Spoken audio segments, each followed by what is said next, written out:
दोस्तों नमस्कार। जितने पत्ते हाथों में उतने ही आस्तीन में। हाथों के पत्ते तो आप ले लीजिएगा, लेकिन आस्तीन के पत्ते तो एक एक कर निकलेंगे।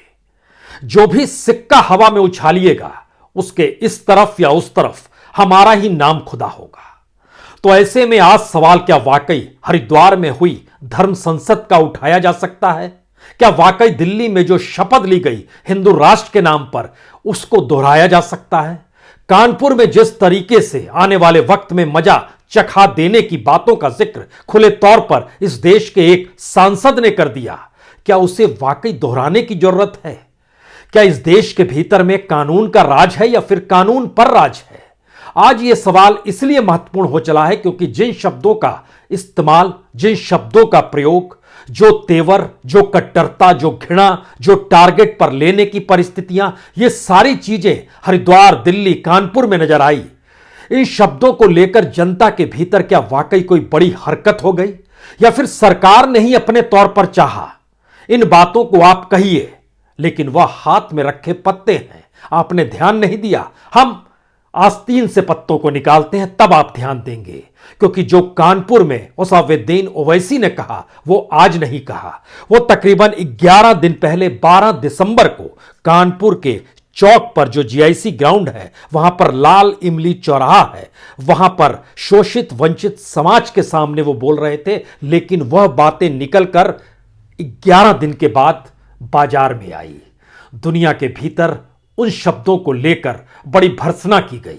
भारत ही नहीं, दुनिया के तमाम देशों पर उसकी प्रतिक्रिया हुई। 17 से 19 तक हरिद्वार में धर्म संसद सजी, और उस बीच में जो इन शब्दों का इस्तेमाल किया गया, उन शब्दों को उस दौर में हर किसी ने सुना जो वहां मौजूद था। लेकिन बात तो दुनिया तक पहुंचानी थी, और उसके लिए 3 दिन के बाद सोशल मीडिया सक्रिय हो गया। यानी कानपुर में कही बात 11 दिन बाद, हरिद्वार में कही बात 3 दिनों के बाद, और दिल्ली में खुद ही जिसने शपथ दिलाई थी, एक न्यूज चैनल वो चलाते हैं, उन्होंने अपने ही ट्विटर के जरिए इस बात के संकेत दिए कि हिंदू राष्ट्र को लेकर वह किस तरह की शपथ दिलाएंगे, और उन्होंने शिवाजी को याद कर लिया। उस वक्त जो भी उस हॉल में मौजूद होगा, जो भी उस सभा में मौजूद होगा, सबने सुना, सब अपने घर चले गए। लेकिन फिर सक्रिय कौन हुआ और देश के भीतर इन बातों का जिक्र कैसे निकलता चला गया? क्या वाकई कानून का राज है या कानून पर राज है? क्योंकि क्या गिरफ्तारी किसी की हुई, किसी के खिलाफ कोई मामला दर्ज हुआ? इन बातों को लेकर समाज में एक मोटी लकीर धर्म के आश्रय खींचने की कोशिश क्यों की गई? और क्या वाकई सिर्फ चुनाव ही इसका हथकंडा है?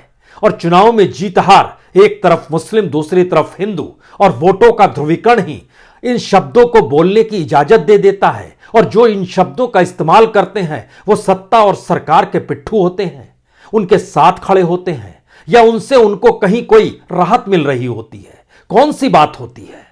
हमें लगता है कि 2014-15 के बाद से इस देश के भीतर में जितने भी लोगों को टारगेट पर लिया गया, वो चाहे सरकारी संस्थानों के जरिए हो, चाहे स्वायत्त संस्थानों के जरिए हो, चाहे संवैधानिक संस्थानों के जरिए हो, या फिर कानून का राज कहके, अगर उस फेरिस्त को आप देखना शुरू करेंगे तो उस फेरिस्त में आपको एक भी नाम ऐसा नहीं मिलेगा जिसने हेट स्पीच की हो, जिसने घृणा की राजनीति के साथ अपनी कट्टरता को खुले तौर पर दिखलाया हो।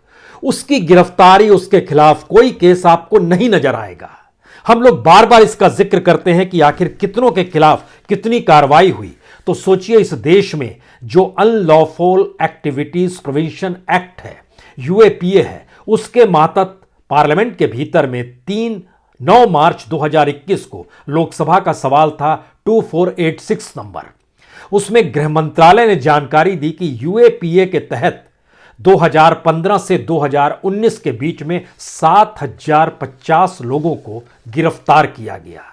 यह जो 7050 लोग हैं, यह घृणा की राजनीति नहीं कर रहे थे, लेकिन कहीं ना कहीं देश के लिए इन्हें घातक माना गया। इनके खिलाफ कार्रवाई हुई, कोई दिक्कत नहीं है। लेकिन उत्तर प्रदेश के भीतर में, और उत्तर प्रदेश के भीतर और उत्तर प्रदेश से सटे हुए उत्तराखंड में जहां चुनाव होने जा रहे हैं, हरिद्वार वहीं पर आता है। और उस धर्म संसद में जिन बातों का जिक्र करते हुए जिन शब्दों का इस्तेमाल किया गया, वो शायद हैरान करने वाला हो सकता है। लेकिन इस पर कार्रवाई नहीं होगी, क्योंकि जरा तथ्यों को आज समझने की कोशिश कीजिए। ओसामुद्दीन ओवैसी जब पुलिस को यह कहते हैं कि जब सत्ता नहीं रहेगी योगी की और मोदी प्रधानमंत्री नहीं रहेंगे तो एक झटके में आपको भी हम बख्शेंगे नहीं, तो क्या तत्काल में घोषित रूप से कोई सांसद ऐलान कर सकता है? इस देश में पूरे तरीके से पुलिस मुख्यमंत्री और प्रधानमंत्री के इशारे पर चलती है।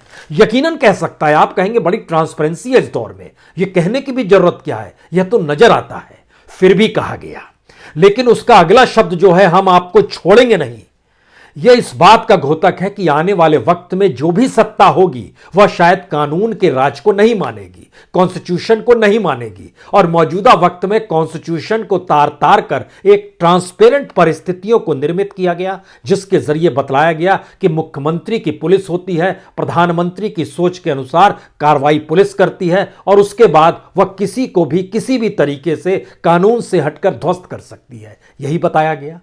तो फिर इसके ठीक समानांतर धर्म संसद में भी वही शब्दों का इस्तेमाल। सवाल है, क्या वाकई राजनीतिक लाभ के लिए यह सब होता है, या समाज के भीतर शायद इतनी लकीरें इस काल में खंड में खींची जा रही है जिसमें कोई भी अपने आप को पहचानने के लिए संविधान की कॉपी नहीं देखे, कानून के राज का जिक्र नहीं करे?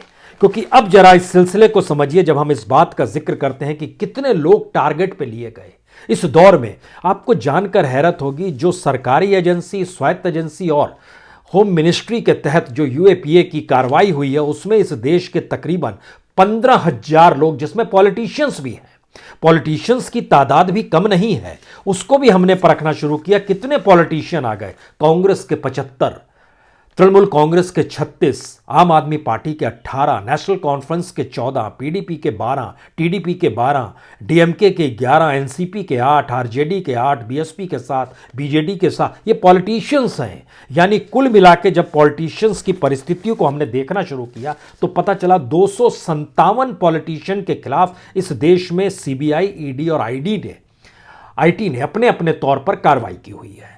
चलिए, उन्होंने गड़बड़ी की है, कार्रवाई की हुई है, लेकिन जो कार्रवाई की गई है उसमें से कोई भी जेल में नहीं है, सब जेल के बाहर है और उन पर सिर्फ केस दर्ज है। मनचाही तारीख को ईडी, सीबीआई और आईटी के अधिकारी उनके दरवाजे पर पहुंचते और उन्हें निशाने पर लेते हुए कहते हैं संभल जाइए। ये संभल जाइए शब्द कौन कहता है? और जब यह कहा जाता है तो उसके बाद इन पॉलिटिशियंस आलोचना सरकार की बंद कर देते हैं, खामोश हो जाते हैं, या तो बीजेपी में शामिल हो जाते हैं, या सरकार के पेरोल पर आ जाते हैं, या फिर विपक्ष की रणनीति की जानकारी सरकार को देने लगते हैं, या फिर सरकार के अनुकूल बयान देने लगते हैं। यह 257 पॉलिटिशियंस की जो लिस्ट है सरकार के पास, उसके दायरे में है। उन पॉलिटिशियन के करीबी रिश्तेदार, पारिवारिक मित्र, उनको फाइनेंस करने वाले, इनकी संख्या 225 है। सीबीआई, ईडी और आईटी के दायरे में आते हैं।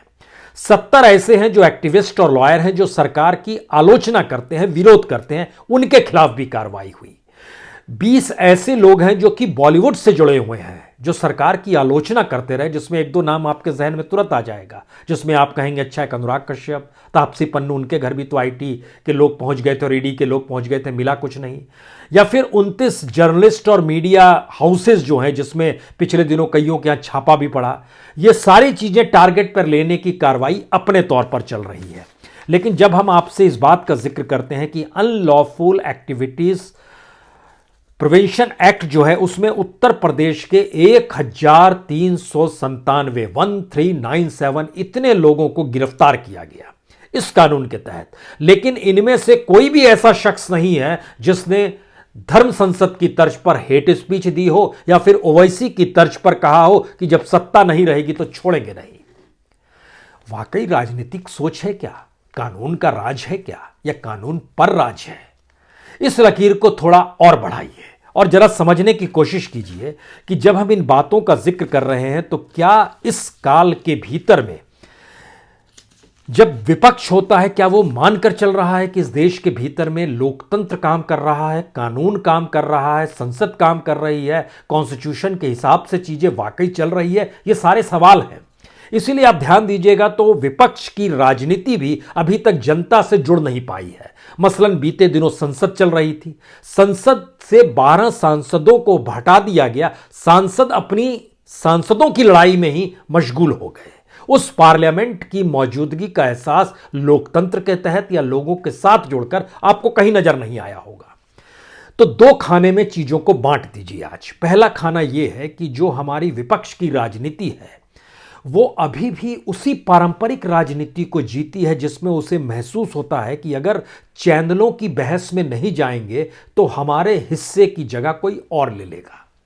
ये वो नहीं जानते हैं कि चैनल अब चौथा स्तंभ नहीं रहे, वो सरकार के हो गए हैं, सत्ता के करीब के हो गए हैं। तो उन्हीं की बोली बोलेंगे, आप उन्हीं के मंच पर जाकर उन्हीं को डपटते हुए नजर आए कि आप तो सरकार की बोली बोल रहे हैं। तो ये कोई लोकतंत्र नहीं है। ये लोकतंत्र ना होने की परिस्थिति में आपका वहां जाना ही लोकतांत्रिक परिस्थितियों को जन्म देने की उम्मीद जगा देता है। लेकिन यह लोकतंत्र तो नहीं है। या फिर पार्लियामेंट के भीतर भी जब आप जाते हैं और बायकॉट करते हैं, वहां पर तमाम बिल सिर्फ हाथ उठा के या शोर शराबे में पास हो जाते हैं, तो पार्लियामेंट्रीज पार्लियामेंट में क्या करने जाते हैं? वो किस बात की लड़ाई लड़ रहे हैं? क्या जनता ने उन्हें चुन लिया है, इसकी लड़ाई लड़ रहे हैं? तो ऐसे में तो जनता से जुड़े हुए सवालों का जिक्र पार्लियामेंट तक में नहीं होता है। तीसरी स्थिति में आइए, जो कट्टरता का विरोध इस दौर में नहीं करेंगे तो उन्हें यह लगता है कि शायद कट्टरता के विरोध के बाद कानून अपना काम करना शुरू कर देगा। अगर कानून अपना काम करना शुरू कर देता तो हरिद्वार की धर्म संसद में मौजूद जो संत समाज था उसको लेके क्या वाकई कोई कार्रवाई हो सकती है? आज जानकारी मिली, संत समाज बड़े गुस्से में है। ये कार्रवाई आप कैसे करेंगे? और इसको लेकर सरकार के होश फाकता है कि वाकई संत समाज अगर गुस्से में आ गया तो उसकी तो सत्ता गई। यानी सत्ता की नब्ज धीरे धीरे गवर्नेंस और कॉन्स्टिट्यूशन से हटकर उस समाज की दिशा में जा रही है जहां पर घृणा के शब्द बोले जाएं, जहां पर तलवार को मयान से निकलकर हिंदू राष्ट्र का उद्घोष हो, बने नहीं सिर्फ उद्घोष हो। यानी ऐसी परिस्थितियां जो लगातार भयभीत समाज को करती रहे, डराती रहे और हर कोई कहे कि हम सरकार के साथ खड़े हैं, अन्यथा ये नहीं रहेगी तो फिर मुश्किल आ जाएगी, जिंदगी जीने की बड़ी मुसीबत आ जाएगी। यही बात जब ओवैसी ने जिन बातों को जिक्र किया तो उसकी एक क्लिप निकालकर, वह दूसरे ने नहीं की, उत्तर प्रदेश की बीजेपी ने उसे जारी कर कहा कि देख लीजिए, हम सत्ता में नहीं रहेंगे तो ये क्या हाल करेंगे, जरा सुन लीजिए। टेक्नोलॉजी, सोशल मीडिया इस दौर में शायद सबसे बड़े हथियार हो सकते हैं, लेकिन समाज अपने तौर पर अपनी बौद्धिकता के स्तर पर अगर उसके सक्षम है तो उससे बड़ा हथियार कोई नहीं होता। और समाज के भीतर की संयम परिस्थितियां ही सारी चीजों को दफन कर देती है। लेकिन हम तो रिएक्शन देंगे, हम रिएक्शनरी हैं, क्योंकि तभी तो डेमोक्रेसी है, विपक्ष की राजनीति यहां आती है। हिंदू राष्ट्र का विरोध नहीं करेंगे तो मुश्किल हो जाएगी। हिंदू राष्ट्र तो कोई बना नहीं रहा है, कहा जा रहा है। मुस्लिमों के हालात पर सवाल नहीं उठाएंगे तो मुश्किल हो जाएगी। मुस्लिमों के हालात किस वक्त बेहतर हुए? आजादी के बाद की परिस्थितियों से परखना शुरू कर दीजिए। मुस्लिमों का नाम लेकर इस देश में सियासत बाखूबी ठीक उसी तरीके से हुई जैसे आज हिंदुओं को लेकर हो रही है। सियासत अपनी जगह है और सियासत के जरिए ही समाधान मान लेना या उस समाधान की दिशा के साथ साथ यह सोच लेना कि शायद इससे आने वाले वक्त में एक बेहतर देश बन जाएगा, यह एक परिकल्पना है। क्योंकि 47 से लेकर 2021 तक के भीतर जब आप लकीर खींचना शुरू करेंगे तो 4 लकीरें खींचिए। पहली लकीर मुस्लिमों को लेकर खींचिए, दूसरी लकीर दलितों को लेकर खींचिए, तीसरी लकीर इस देश के ट्राइबल्स को लेकर खींचिए, चौथी लकीर इस देश की महिलाओं को लेकर खींचिए और इच्छा हो तो एक 5वीं लकीर भी खींचिए, हिंदुओं को लेकर खींचिए। और फिर जरा परखना शुरू कीजिए क्या वाकई इन 5 इश्यूज को जब जब जिस तरीके से उठाया गया उसका कोई समाधान निकला, या फिर वो सियासी बोल थे जो समाज के भीतर भड़कने की परिस्थितियों को पैदा करते थे। तो क्या धर्म संसद इसीलिए हुई? क्या ओवैसी का भाषण इसीलिए हुआ? क्या दिल्ली में शपथ ग्रहण इसीलिए किया जा रहा था? ये सारी परिस्थिति बतलाती है कि हमें सियासत सिर्फ तत्काल में जीत के लिए देखनी है और तत्काल की जीत के लिए इन शब्दों का इस्तेमाल किया जा सकता है, लेकिन यह इतना आसान नहीं है समझना। सवाल है कि अटल बिहारी वाजपेयी भी तो प्रचारक थे और आज उनकी जयंती भी है, लेकिन अटल बिहारी वाजपेयी का नाम लेकर इस तरीके से क्यों नहीं चीजें साधी गई? या फिर उससे पहले की परिस्थिति में चले जाइएगा तो बार बार आरोप पीवी नरसिम्हा राव पे लगते रहे, बाबरी मस्जिद को लेकर उनकी खामोशी पर लगते रहे, लेकिन उस दौर में भी यह चीजें क्यों नहीं उभर कर आई? सवाल है मौजूदा वक्त में ही क्यों उभर कर आई? हमें लगता है कि आज इसको जब आप परखेंगे तो एक बात और समझिए प्रधानमंत्री नरेंद्र मोदी जब प्रधानमंत्री नहीं बने थे और वह गुजरात के मुख्यमंत्री थे, उस वक्त याद कीजिए सरसंघ चालक हुआ करते थे सुदर्शन जी। और सुदर्शन जी ने एक इंटरव्यू में कहा था कि दिल्ली के भीतर बैठी हुई चौकड़ी ने बंटा धार कर दिया है। उस चौकड़ी में अटल बिहारी वाजपेयी का नाम था, लाल कृष्ण आडवाणी का नाम था, मुरली मनोहर जोशी का नाम था। उस दौर में उस चौकड़ी में जसवंत सिंह का नाम था। उस दौर में अरुण जेटली जी अब जो नहीं, और सुषमा स्वराज, उनके झगड़े हर कोई जानता था और किस तरीके से जानता था। आरएसएस इस बात को लेकर लगातार आगे बढ़ रही थी कि हमें एक नया चेहरा चाहिए, युवा चेहरा चाहिए। वहां से धीरे धीरे धीरे धीरे चीजें डेवलप होते होते 2013 में वो नरेंद्र मोदी के हिस्से में चली गई। लेकिन नरेंद्र मोदी के हिस्से में आने के बाद से भारत की राजनीति बदल गई, इसको विपक्ष नहीं समझ पाया। भारत के भीतर का समाज बदल गया, इसको हमारे यहाँ के समुदायों को समझाने की स्थिति में पॉलिटिक्स नहीं आ पाई।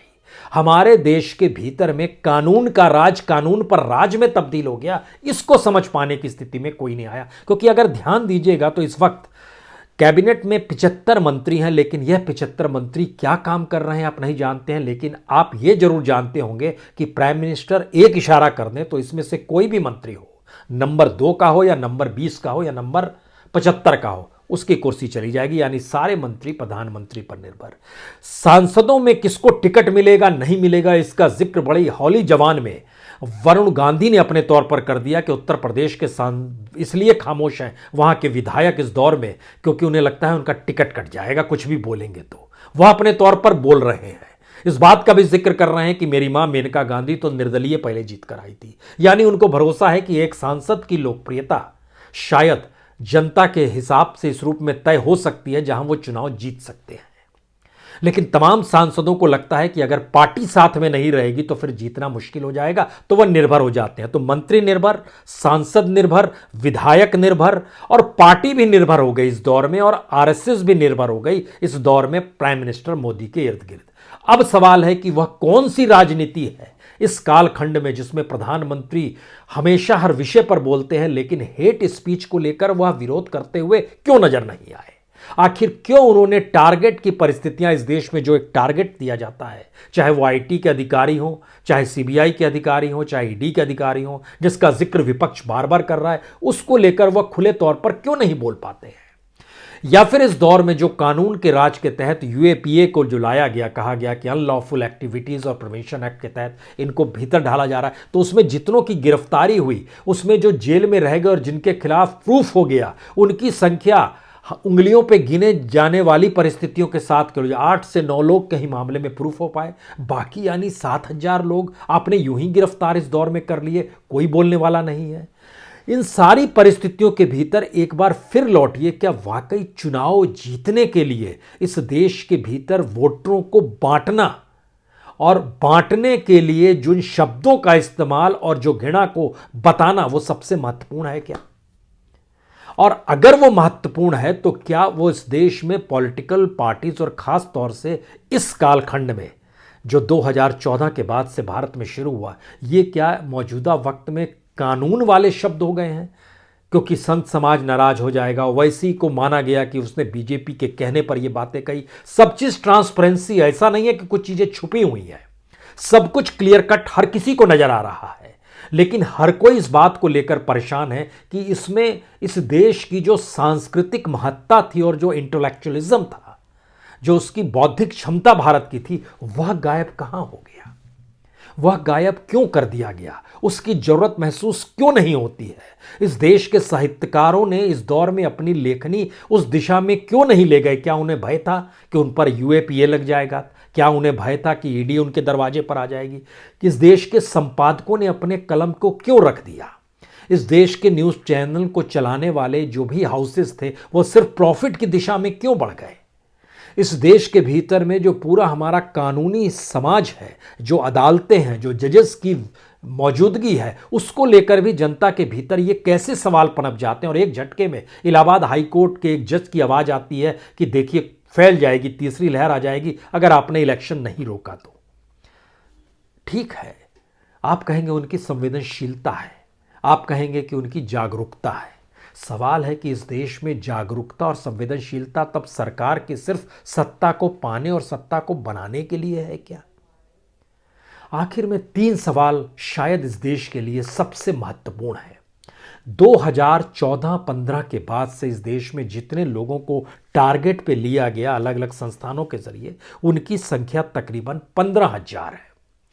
इतनी बड़ी तादाद में इससे पहले कभी नहीं लिया गया था। अगर आप मनमोहन सिंह के काल में आ जाते हैं तो उनका रेशियो भी निकाला गया, और हमारी टीम ने जब निकाला तो उन्होंने जानकारी दी कि अगर ये 15,000 है तो 10 साल के भीतर में जिन्हें टारगेट पे लिया गया उनकी संख्या मनमोहन सिंह के काल में लगभग 2100 रही। 15,000 और 2100। अटल बिहारी वाजपेयी के काल में वो सिर्फ 1700 रही।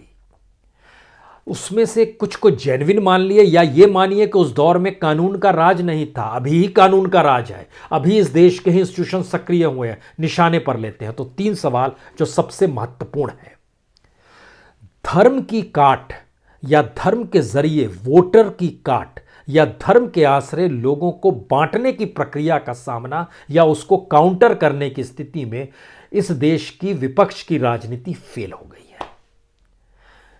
जनता को ही खड़े होकर समझाना होगा कि दरअसल ये हिंदू की जो तलवार मयान से निकली हुई है उसको वापस मयान में डालने की सोच आप में कैसे आएगी, ये जनता का ही दबाव होगा।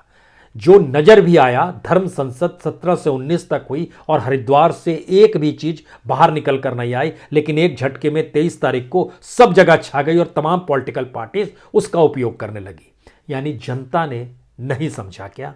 उस दौर में समझा, बाद में उसे लगा पॉलिटिकलाइज चीजों को कर दोगे तो फैल जाएगा। यानी पॉलिटिकल धार इस देश में सोशल मीडिया और मीडिया को हथियार बनाकर भारतीय समाज के भीतर तलवार चलाने की परिस्थिति में आ गई है। ओवैसी ने जिन बातों का जिक्र 12 दिसंबर को किया था वह भी निकलकर 23 तारीख को बाहर आई। यानी 10 दिनों तक यह समाज उस पर मौन रहा, लेकिन जैसे ही उसको पॉलिटिकल पार्टीज और उन नेताओं ने उसको अपने ट्विटर हैंडल से और सोशल मीडिया में चीज़ों को बढ़ाना शुरू किया, एक धार समाज के भीतर निकल आई और फिर उसका जवाब और नहीं जवाब देने की परिस्थिति में आ गई चीज़ें। ठीक इसी तरीके से जो टारगेट पर लिए गए इससे पहले जो 15,000 लोगों का, उसमें कोई हेट स्पीच वाला नहीं था, कोई भी तरीके से इस देश के भीतर में ऐसा नहीं था जो कट्टरता को खुले तौर पर कानून अपने हाथ में लेने की परिस्थितियों को पैदा कर रहा। तो जो 3 बातों का हम जिक्र कर रहे हैं उसमें एक बात समझना पॉलिटिकल पार्टी से हंसकर इस देश के लोगों को ही होगा। समझना हिंदू हो या मुस्लिम हो, समझना बहुत साफ तौर पर होगा। कोई किसी भी तरफ से बोले लेकिन निशाने पर वही शख्स आएगा जो सबसे गरीब और मुफलिस है इस समाज के भीतर में। इस दौर में जिन्हें टारगेट पे लिया जाता है उन टारगेट वाले लोगों की फहरिस्त में आने वाले वक्त में किसका किसका नाम आएगा, इसको लेकर हमारे यहाँ का जो बौद्धिक तबका है और जो ताकतवर तबका है वह भी घबराए हुए है। उसको भी ये समझना होगा कि देश की परिस्थितियां जब डराने वाली हो, भयभीत करने वाली हो, आपको आतंकित करने वाली हो, कानून की परिस्थितियां आपके अनुकूल ना हो, तो फिर सवाल जेल के भीतर और बाहर का नहीं होता है। देश ही उस जेल के अनुकूल तब्दील होने लगता है जहां पर आपकी अभिव्यक्ति में भी वही शब्द निकल कर आएंगे जो लोगों को डराते हो। अन्यथा लोग मानेंगे ही नहीं कुछ बोला जा रहा है। तो हम एक ऐसी परिस्थिति की सियासी धार पर लगातार चल रहे हैं जिसमें समाज या तो उधर दिखाई दे या इधर दिखाई दे, और दोनों तरफ दिखाई देने की परिस्थिति में लाभ उसी राजनीति को हो जाए। तो आस्तीन में जितने पत्ते थे और हाथ में जितने पत्ते थे और सिक्के के इस तरफ और उस तरफ जो भी लिखा गया था, कार्रवाई किसी पर नहीं होगी। शोर तब तक होगा जब तक उसका सियासी लाभ न मिल जाए। यही सबसे बड़ा संकट है। कार्रवाई किसी के खिलाफ नहीं होगी, एफआईआर सबके खिलाफ दर्ज होगी।